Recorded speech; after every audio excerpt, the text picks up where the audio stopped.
I repeat that. The word simple interest rate means you use the simple interest rate formula. So the 9,000 goes to 18,000. We know our initial amount was 9,000. What is our interest rate? So it's 0.11. And we are asked, how long will it take? So we don't know how many years. So we leave it as n. So it simplifies like that. I'll just remove the brackets. Therefore, 1 will equal 0.11n. Will someone do the maths for me? Bongs? Pardon? So 9 years. Number 9. An amount of 1,000 rand is invested at 15% per annum, simple interest. A further 1,200 is invested at 10% per annum interest. By when will both investments have the same accumulated values? Okay.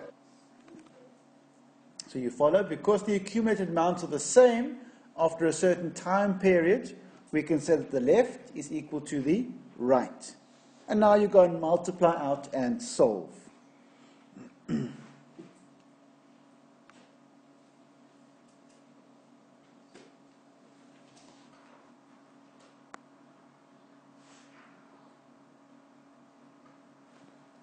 So number 4, the PlayStation will cost 5,000 rand in 3 years' time. So that's going to be your accumulated amount. Follow?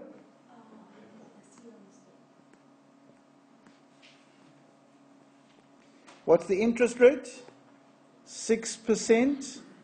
And how long in the future is it? 3. You will find that you multiply out. 5,000 is equal to P multiplied by. So work out the brackets quickly for me, David. 1,18. Okay. And then simply you divide both sides by 1,18.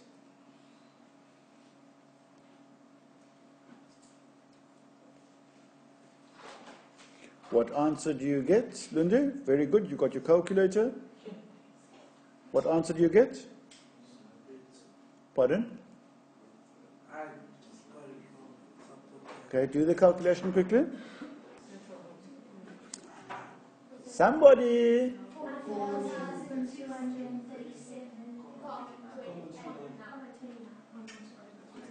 Okay, there's your answer. Excellent. Now we move away from simple interest, where the interest is always calculated on the kiosk principal amount. Simple interest. Interest is calculated on top of the principal amount. Compound interest, what happens is, the interest is always calculated on the accumulated amount. And I'll give you an example of that now.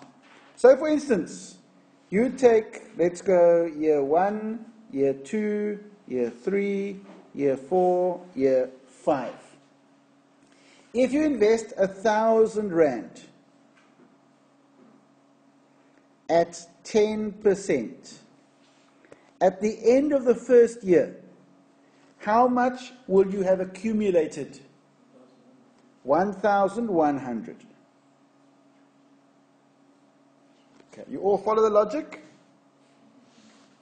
Now at the end of the second year, start of year 3, you have 10% on top of 1,100. So I'm going to work out that for me. How much will you have at the end of your second year? Then at the end of your third year, so at the end of the third year you have 1,331, and then at the end of the fourth year, you will have 1,400 and... Just round it off for now.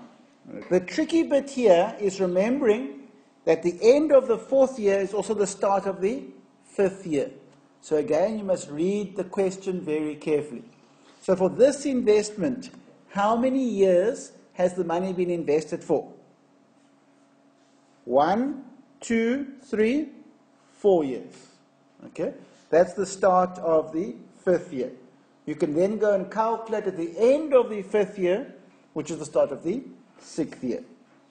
This manual calculation, if you're going to invest for 20 years, is a simpler way of doing it.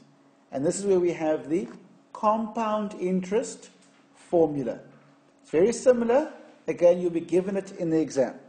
So then say in example 4, 6,800 Rand is invested for 6 years and grows in value to 1,200 Rand. Find the interest rate if the interest is compounded annually. So, thinking back to exponents, we raise it to the reciprocal so that we'll be left with 1 plus I.